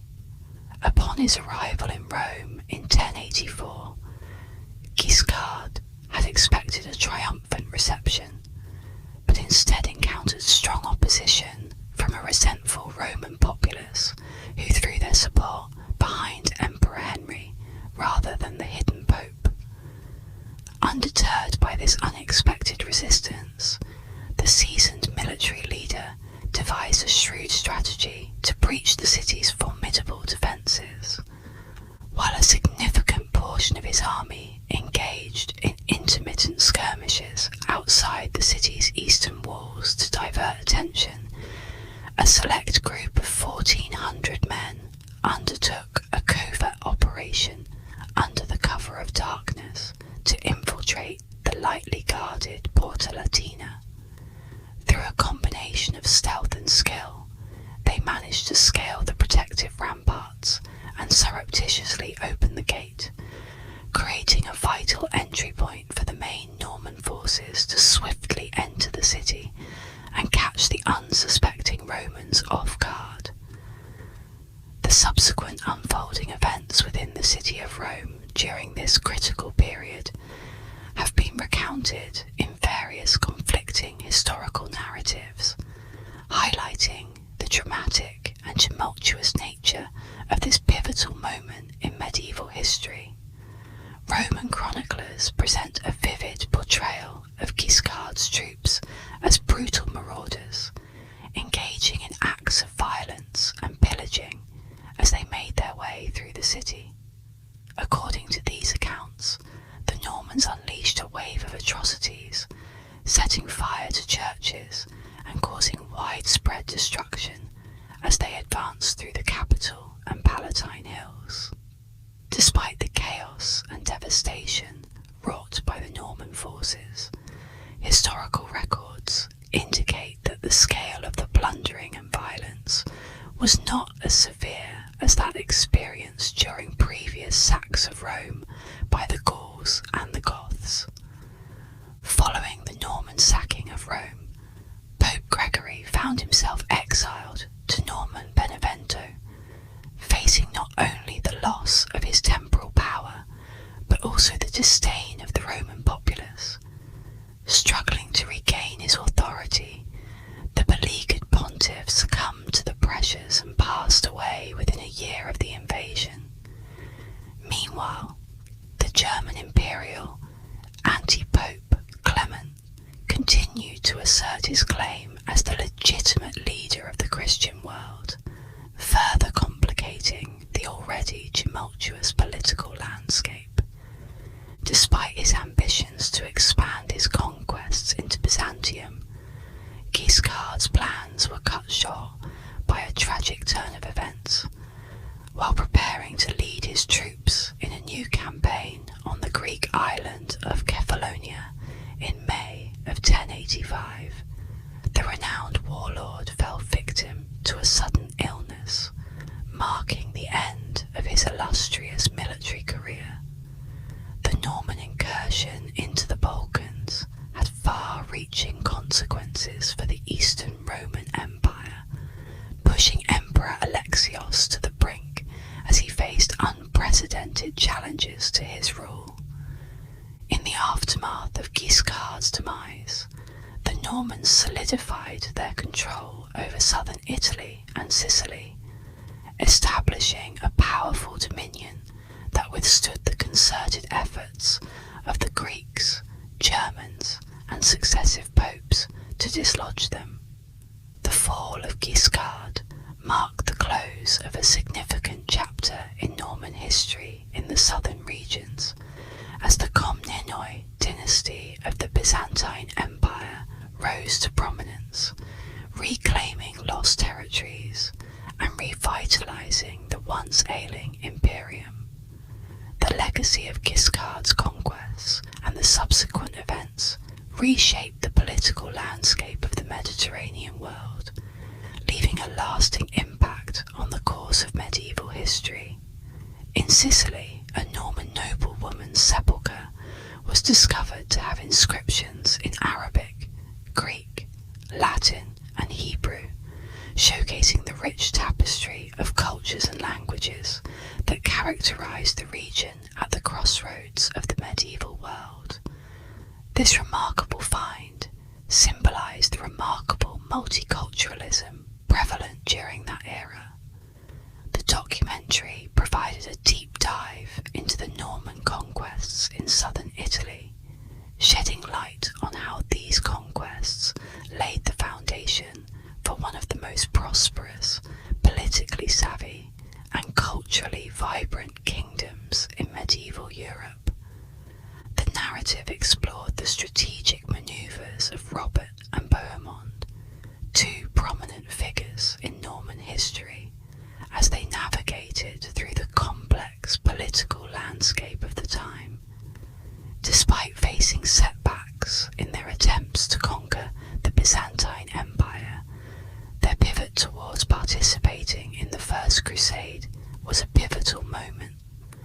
Bohemond's unexpected offer of assistance to the Byzantine Emperor Alexios at the gates of Constantinople in 1095 AD demonstrated a shrewd understanding of diplomacy and geopolitics.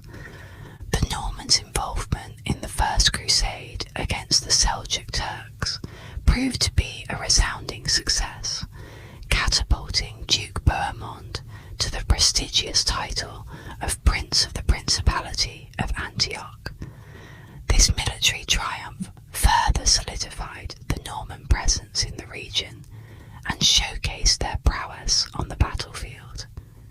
Meanwhile, in the western domains, the passing of Count Roger I of Sicily in 1101 marked a transition of power to his son, young Roger II. This generational shift in Norman leadership heralded a departure from the traditional warrior ethos that had defined his predecessors. Unlike his father and uncle, who were renowned warrior adventurers from Normandy, Roger II was raised in the cosmopolitan milieu of Sicilian cities. Roger II's upbringing, which included education by tutors from Greek and Muslim backgrounds, instilled in him a deep appreciation for scholarship and cultural diversity. He eschewed the brute force approach favoured by his forebears in favour of diplomatic finesse and intrigue. Despite his scholarly leanings, Roger II inherited the ambitious spirit that was a hallmark of his family's lineage, driving him to expand his realm and leave a lasting legacy in Norman history. During the 11th and 12th centuries, Norman Italy was a complex patchwork of territories, with the Duchy of Apulia and Calabria and the County of Sicily standing as prominent powers, further complicating the political landscape with the independent barons who held sway over various regions, often challenging the authority of central rulers.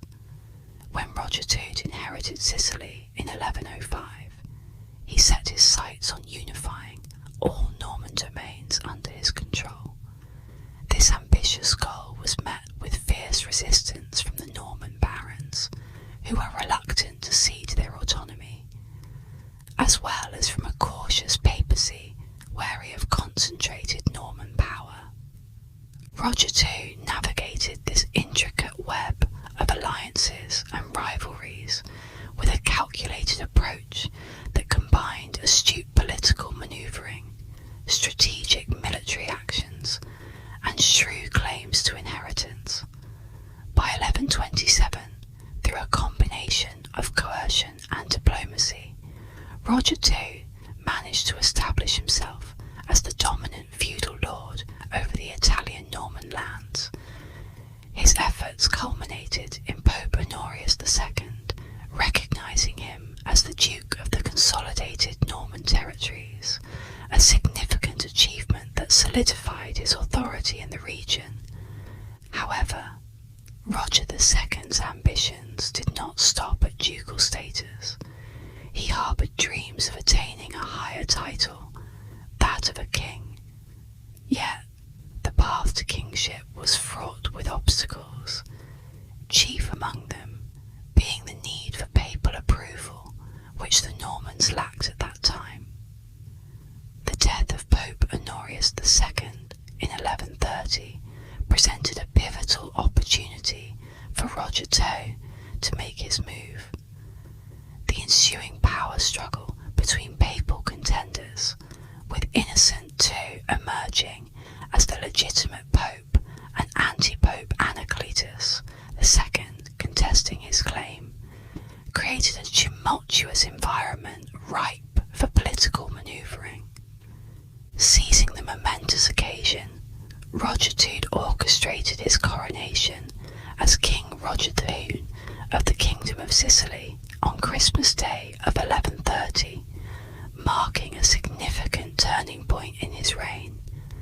This bold move not only elevated his status, but also solidified his authority over the region, establishing him as a formidable ruler in the eyes of his subjects and rivals alike. However, Roger II's alignment with an anti-pope in his quest for kingship had far-reaching consequences. His controversial support of the rival claimant to the papacy alienated him from the Catholic community, sparking discontent and resistance among his vassals in Apulia. The resulting rebellion posed a significant challenge to Roger II's rule, testing his political acumen and military prowess in maintaining control over his fractious realm. In conclusion, the reign of Roger II in Norman Sicily was characterised by intricate consolidation, and strategic alliances that shaped the destiny of the region. His journey from duke to king was marked by triumphs and challenges, illustrating the complex interplay of feudal dynamics, papal authority, and regional rivalries in medieval Italy. The papacy, the German emperor, and the Byzantine Empire were key supporters of the uprising, aligning themselves with the rebels in opposition to Roger II's authority. Despite this formidable alliance, Roger II showcased remarkable leadership skills during the conflict, successfully quelling the rebellion and solidifying his power by capturing the legitimate pope. His strategic acumen and political finesse not only secured his position, but also set the stage for a period of enlightenment in Norman Sicily. Under Roger II's enlightened governance, Norman Sicily experienced a cultural renaissance, marking a golden era characterized by the harmonious coexistence of diverse influences. The region had long been a melting pot of Byzantine, Latin, and Islamic cultures, and it was under Norman rule that these different elements converged and thrived together. Despite the Norman ruling elite being a minority, the population was predominantly made up of Lombards, Byzantine Greeks, and various Muslim communities, resulting in a rich and varied societal tapestry. The multicultural ethos of Norman Sicily was reflected in its administrative structures, which drew inspiration from a blend of Arabic, Greek, and Latin models. While Greek was the language of the royal court in Palermo, the administrative framework of the kingdom was heavily influenced by Arabic systems, showcasing the sophisticated governance practices of the Islamic caliphates. This fusion of administrative styles was so profound that Greek-speaking nobles held prestigious positions under the de Hauteville kings, bearing titles such as Emir of Emir. The interplay of Latin, Greek, and Muslim traditions in Norman Sicily gave rise to a vibrant and dynamic community where a mosaic of customs and influences coexisted and intermingled. Roger II's adept navigation of the intricate political landscape and his promotion of a multicultural environment were instrumental in establishing a peaceful and cohesive Norman domain in Italy.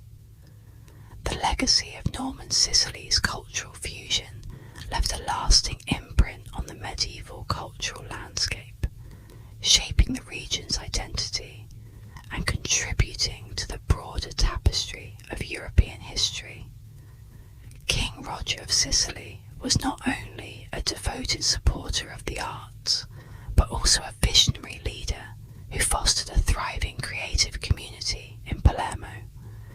This vibrant hub attracted a diverse array of talented individuals, including painters, mosaic artists, architects, and writers, who found inspiration and patronage under his rule. The king's admiration for Arabic traditions led him to embrace Islamic talents, such as poets, scholars, builders, and scientists, who brought their unique perspectives and skills to Sicily, enriching the cultural landscape of the region. One of the most significant outcomes of this cultural exchange was the creation of the Tabula Rogeriana, a masterpiece world map crafted by the renowned cartographer Muhammad al-Idrisi. This map, with its detailed and accurate depiction of the known world, not only showcased the collaborative spirit of Norman Sicily, but also played a crucial role in advancing maritime exploration and trade during that era. In addition to the Islamic influence, King Roger also attracted skilled artisans and intellectuals from various Christian backgrounds to his court, further diversifying the cultural milieu of Sicily. Situated at the crossroads of the Mediterranean, Norman Sicily thrived as a bustling centre of global trade, facilitated by the establishment of Christian realms along the Levantine coastline during the Crusades. Although King Roger II was initially hesitant to partake in the Crusades directly, he recognised the economic opportunities they presented and entrusted matters of trade to capable members of his court, such as George of Antioch, a seasoned Orthodox Christian with a wealth of experience serving under different rulers. George played a pivotal role in advancing the commercial ventures of the Siculo-Norman kingdom. His diverse background and expertise in trade and diplomacy were instrumental in strengthening Sicily's position as a key player in the Mediterranean trade network. Overall, King Roger's inclusive and forward-thinking approach to governance not only fostered a rich cultural legacy in Sicily, but also positioned the region as a dynamic hub of intellectual exchange and economic prosperity during the medieval era. George's exceptional political acumen and wealth of experience not only made him an invaluable advisor to Roger II, but also played a crucial role in the flourishing of international trade within the kingdom. As he gained control over southern Italy, George skillfully cultivated strong relationships with prominent figures in Cairo, Constantinople, Jerusalem, and other distant regions. These connections were instrumental in expanding the reach of Roger's influence and establishing southern Italy as a pivotal player in the global trade network. Within the esteemed court of Roger II, George rose to the esteemed position of Emir of Emirs, overseeing the development of diplomatic and commercial alliances that spanned the Byzantine Empire and Islamic caliphates. Through his efforts, southern Italy experienced an unprecedented period of economic growth, reaching new heights of prosperity.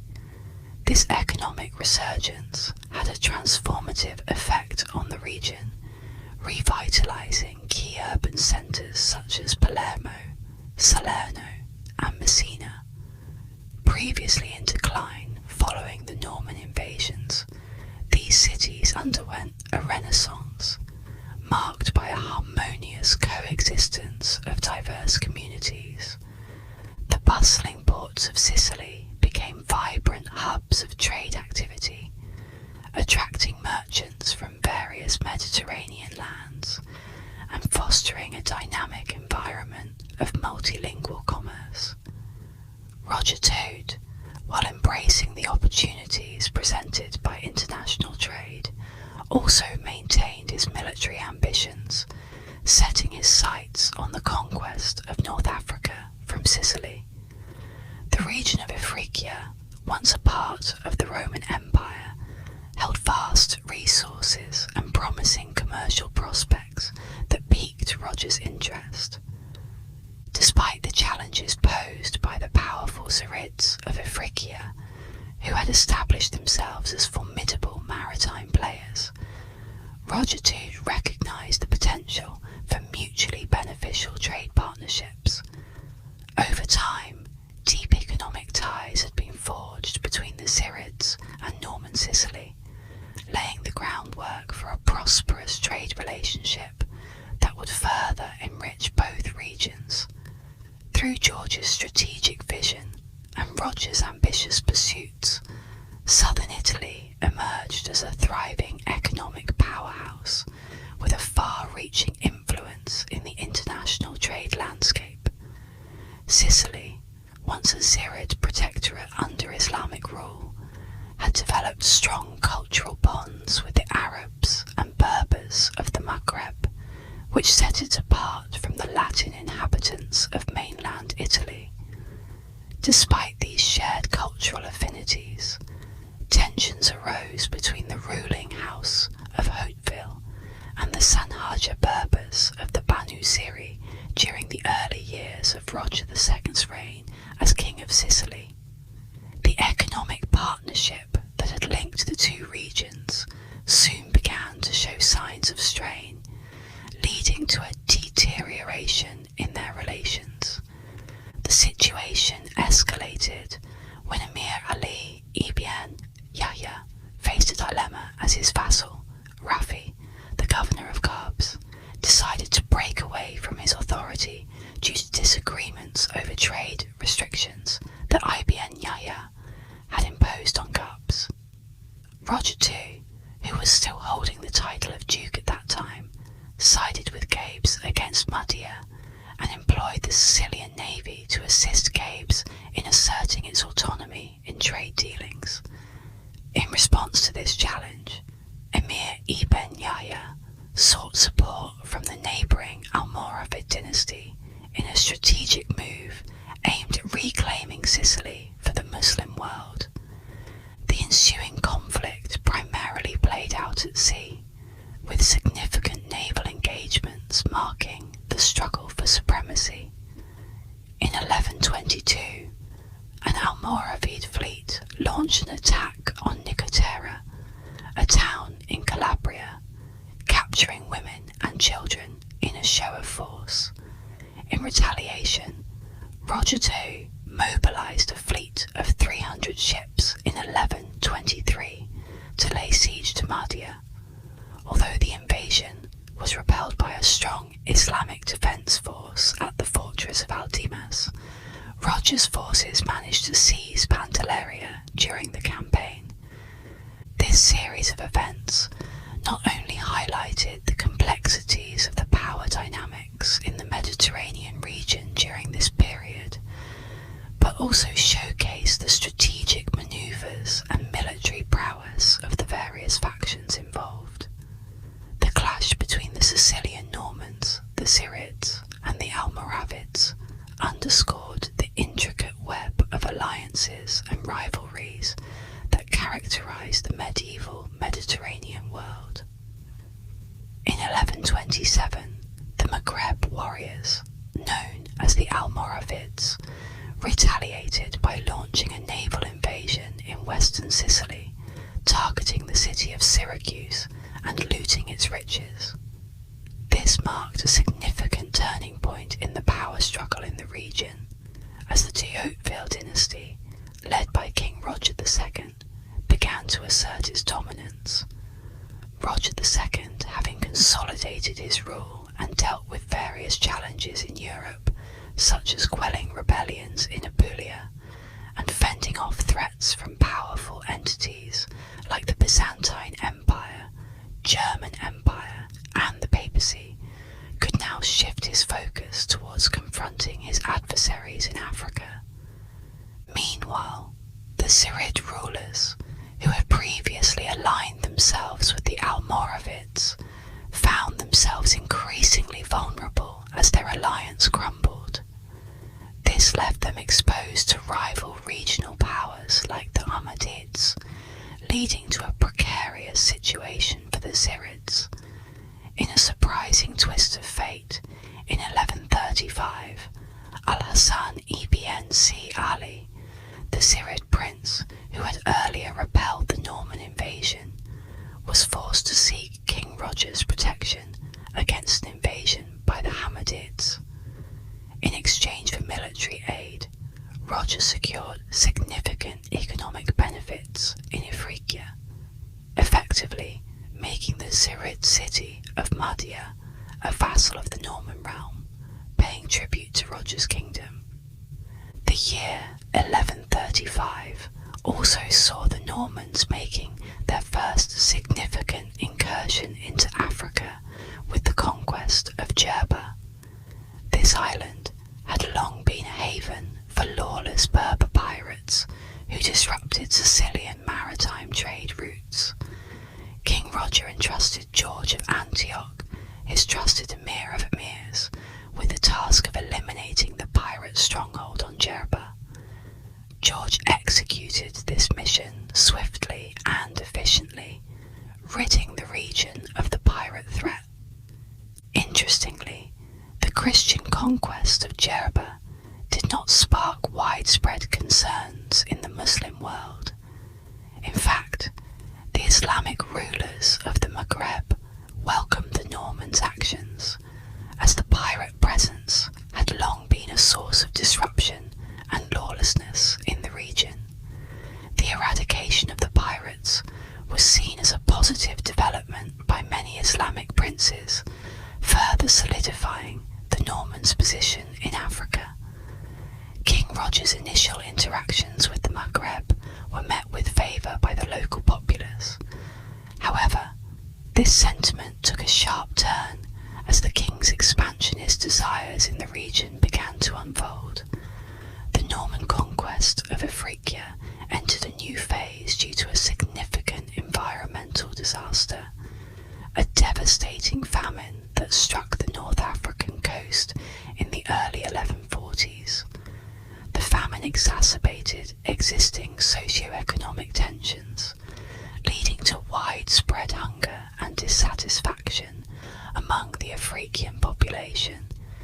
In the face of this crisis, numerous cities and towns under Zirid control openly rebelled against their rulers, the Zirid emirs in Mahdia. Struggling to maintain order and facing a shortage of resources, the Zirids found themselves in a precarious position. They had become increasingly reliant on Sicilian grain imports, which made them politically subservient to King Roger of Sicily. For King Roger, the deteriorating situation in Africa presented a golden opportunity for territorial expansion. The weakened Zirid regime now posed a ripe target for Norman ambitions in the Mediterranean. The timing was ideal for launching an offensive, and from 1142 onwards, Sicilian fleets began carrying out regular amphibious attacks on various African cities. By 1144, the strategic port of Brest had fallen to the Normans, followed by the capture of Tripoli of the West in 1146, and subsequent conquests of Geba, Sfax, and Sousse in 1148, all achieved under the command of George of Antioch. When Zirid Emir al-Hassan reached out to King Roger, reminding him of their supposed alliance, the king justified his actions by claiming that he was intervening to restore order in cities that had rebelled against Zirid rule. However, this justification was swiftly discarded the following year, when the Norman forces, led by the Amiratus Amiratorum, laid siege to the Zirid capital itself. The events leading up to this siege marked a significant turning point in the Norman conquest of Africa, as King Roger's ambitions clashed directly with the remaining stronghold of Zirid power in the region. Mahdia succumbed to the Norman army's siege on the 22nd of June, marking a pivotal moment in the history of the region. The fall of the city led to a tumultuous 2-hour period, during which the Norman soldiers looted the city, causing chaos and fear among its Muslim inhabitants. In their desperation, many sought refuge among the dwellings and churches of the local Christian community, highlighting the complex interactions and dynamics at play during this conquest. The defeat of Mahdia also signalled the end of the Zirid dynasty, a ruling power that had held sway for over 2 centuries. With Roger II's annexation of a substantial section of African territory, stretching from Tripoli to the outskirts of Tunis, and from the western Maghreb to Kairouan, the Norman kingdom significantly its influence in the region. The conquest of Ifriqiya not only marked a military victory, but also had profound economic implications. The already strong economic ties between Sicily and Africa were further solidified, with major trading hubs on both sides of the central Mediterranean now falling under Norman control. Despite this territorial expansion, the impact of Norman governance on the political and cultural landscape of the Maghreb was relatively limited. King Roger II chose to govern his African territories indirectly, using Arab and Berber intermediaries to manage affairs on his behalf. The local Ifriqiyan aristocracy, predominantly Muslim, remained largely unchanged, retaining their positions of power and influence. One group that experienced a shift in fortunes during this period were the native African Christians. Dating back to the early days of Christianity, a community of Christians along the Maghreb coast had persisted despite the Islamic expansion in the region. These African Christians continued to speak a Latin vernacular language, a remarkable testament to their enduring heritage, even 500 years after the Arab conquest had transformed the territory previously held by the Roman Empire. Their presence and resilience in the face of changing political and religious landscapes added a layer of complexity to the rich tapestry of cultures in the region. The transition of power from the illustrious King Roger II to his son, King William I, marked a critical turning point in the history of Norman Sicily, as the realm mourned the loss of its revered leader on February 26, 1154. The ascension of King William also known as William the Bad, ushered in a period of uncertainty and challenges for the kingdom.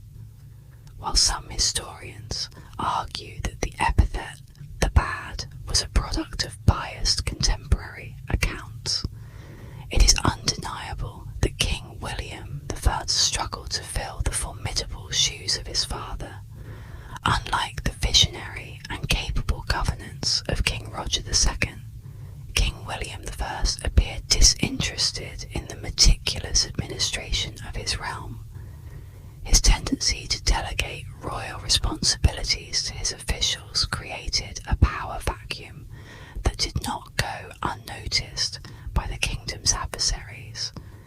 Seizing the opportunity to undermine the Norman rule, traditional foes such as the papacy, the emperors of the Germans and the Greeks, orchestrated rebellions among the Norman barons of Apulia and Calabria. The Byzantines, eager to reclaim lost territories, directly challenged Norman authority by launching an assault on the Apulian coastline. Despite facing formidable odds, King William I displayed unexpected resilience in quelling the uprisings and repelling the invading Greeks. However, the victories came at a cost, as the kingdom lost its African domains to the expanding Almohad Caliphate. Amidst these external conflicts, internal strife brewed as a significant migration from Western Europe altered the demographic composition of Sicily, tilting the balance in favour of the Western Catholic population. This demographic shift had profound implications for the once celebrated multicultural tolerance that characterised Norman Sicily. As the influence of non-Catholic faiths began to wane, social tensions escalated, challenging the kingdom's long-standing tradition of religious diversity and coexistence.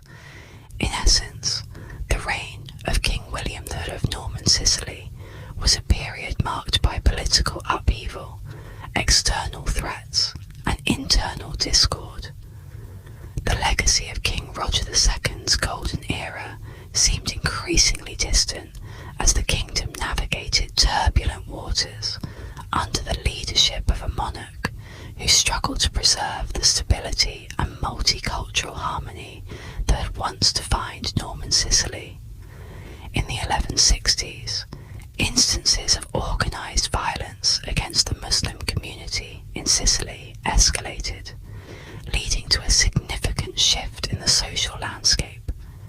This period marked the emergence of an informal religious divide, as Christians consolidated their influence in the northeast, while Muslims began to relocate towards the southwest in response to the growing hostilities. Following the death of William III in 1166, his son William II ascended to the throne. William III was regarded as a just ruler who prioritised maintaining internal stability and sought to emulate the conquests of his predecessors. His reign was characterised by efforts to participate in the Third Crusade against Saladin and expand into Byzantine Greece, although these endeavours achieved only limited success.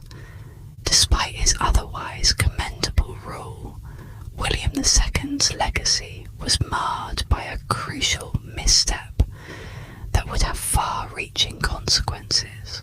Early in his reign, he declared that in the absence of a male heir, his aunt Constance would inherit the kingdom of Sicily. This decision triggered concern among the Norman aristocracy due to Constance's betrothal to Henry VI of the Hohenstaufen dynasty, the son of the Holy Roman Emperor Frederick. The Hohenstaufens harboured long-standing ambitions to displace the Normans from southern Italy, and Constance's impending marriage provided a legal pretext for them to assert their claim to the Sicilian throne, thereby threatening Norman dominance in the region. The succession crisis came to a head when William II died without a male heir in 1189, plunging southern Italy into turmoil. Faced with the prospect of German rule under Henry VI and Constance, the Norman nobility rallied behind Tancred de Hauteville as their chosen monarch in defiance of the Hohenstaufen claim. However, Constance and Henry were resolute in pressing their rights and ultimately emerged victorious in 1194, solidifying their hold over the kingdom of Sicily and marking the end of Norman supremacy in the area. The merger between the Norman house of Hauteville and the Hohenstaufens was a pivotal moment in the history of Sicily and southern Italy, signifying the end of Norman rule in the region. This event marked the integration of the Norman royal lineage into the German ruling family, ushering in a new era defined by the aggressive promotion of Latin culture and traditions. The process of Latinization was systematically pursued, leading to significant changes in the demographic and religious landscape of the area. One of the notable outcomes of this merger was the expulsion of all Muslims from the region by 1282, a move that effectively eliminated Islamic influence and paved the way for the dominance of Latin Christianity. Additionally, the suppression of the Greek Church further reinforced the process of Latinization, as the authorities sought to establish a homogeneous cultural and religious identity in the region. Despite these efforts, remnants of the Franco-Norse heritage persisted in Sicily and southern Italy long after the departure of the Norman rulers. The legacy of the Norman kingdom endured through various ruling dynasties that succeeded one another over the centuries, shaping the political and cultural landscape of the region. The direct descendants of the Norman kingdom of Sicily continued to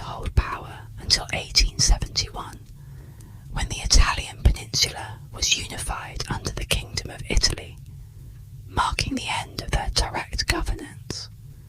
Today, the magnificent churches of Palermo stand as a testament to a bygone era when Latins, Greeks and Arabs coexisted under Norman rule, showcasing the rich cultural tapestry that characterized the region during that time. Meanwhile, the scattered remains of fallen warriors from Naples to Syracuse serve as poignant reminders of the era when the descendants of Vikings held sway in the heart of the Latin world, leaving an indelible mark on the history and heritage of Sicily and southern Italy. Thank you for joining me on this journey through the history of the Norman Kingdom in Italy. I hope you found it as fascinating as I did. If you enjoyed this video, please don't forget to like, subscribe and hit the bell icon so you never miss an update. And I'd love to hear from you. Feel free to comment below with your thoughts and suggestions for future videos, as I love hearing from you all. Until next time, take care and keep exploring the wonders of history with the ASMR History Hub. And, as always,